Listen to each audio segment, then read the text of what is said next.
Silence. Who are Dragonkeepers? Before we begin, beware of dragon-sized spoilers that are coming up ahead.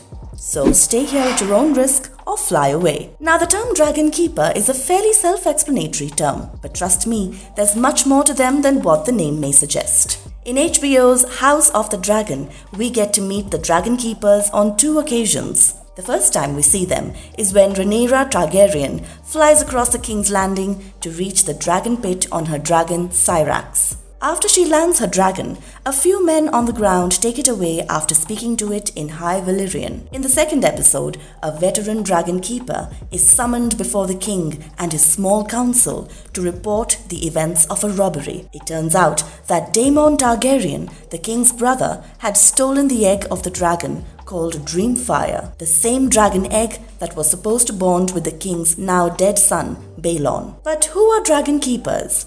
How did they come into existence? Did this order exist before the doom of Valyria? Let's find out, shall we? Before we go into our explanation, we have a very small request. If you like our content, please support us by subscribing to our channel. This is a small click for you, but for us, it means a lot. Thank you, and let's begin.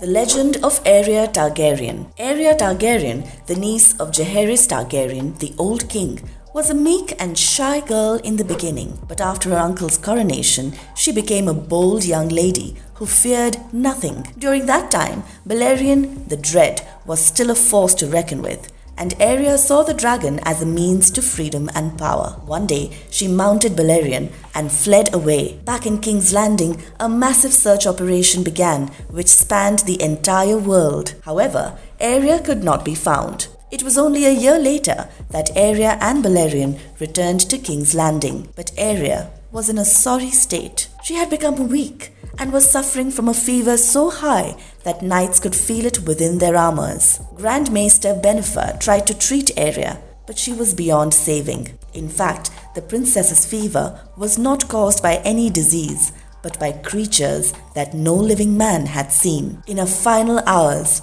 her eyes became red like melting rock, and something inside her was moving. The swellings that she developed all over her body had creatures of heat inside that wanted to break away. It seemed like she was cooking from within. When the Grand Maester submerged Aeria in an ice tub, unspeakable slimy creatures of fire and heat came out, but died because of the ice-cold water. In reality, Balerion had taken Aeria to Valyria, but since its doom, the place had transformed into a living hell, with all sorts of despicable beasts. Valyria was Balerion's home, and that's where he took Aeria. But the creatures from the place got inside Aeria and consumed her from within. It was now that King Jaehaerys decided to keep Balerion in the dragon pit, and to guard the dragon, he formed the Order of Dragonkeepers, men who were trained to keep the dragons under check and strict supervision. Additionally, Jaehaerys decreed that no ship that sailed to the Valyrian Islands would be allowed to land anywhere across the 7 kingdoms,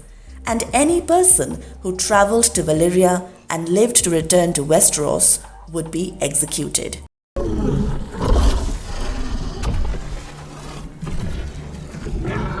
Dragonkeepers. The legend of Dragonkeepers is well known across the 7 kingdoms.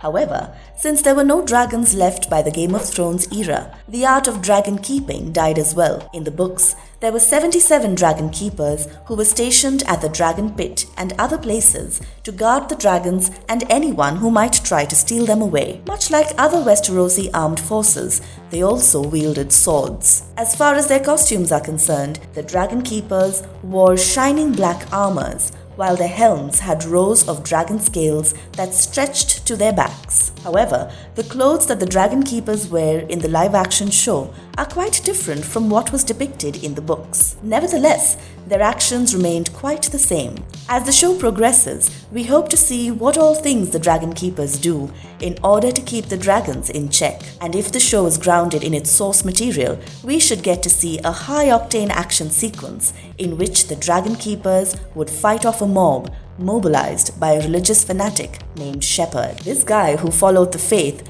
mobilized the people of King's Landing and coerced them to attack the dragon pit. In the events that followed, 4 dragons, namely Shrikos, Morgul, Tyraxis and Dreamfire, lost their lives. In truth, Dragonkeepers and King Jaehaerys' direction to keep the dragons in the pits was the reason that the magnificent beasts wasted away. Daenerys Targaryen once said, "A dragon is not a slave," and it was iterated time and again by several members of Game of Thrones. It was the very reason why Tyrion risked his life and went on to feed the captive dragons. Due to Jaehaerys' decision to have the dragons kept under the control of Dragonkeepers, the beasts started growing smaller and smaller.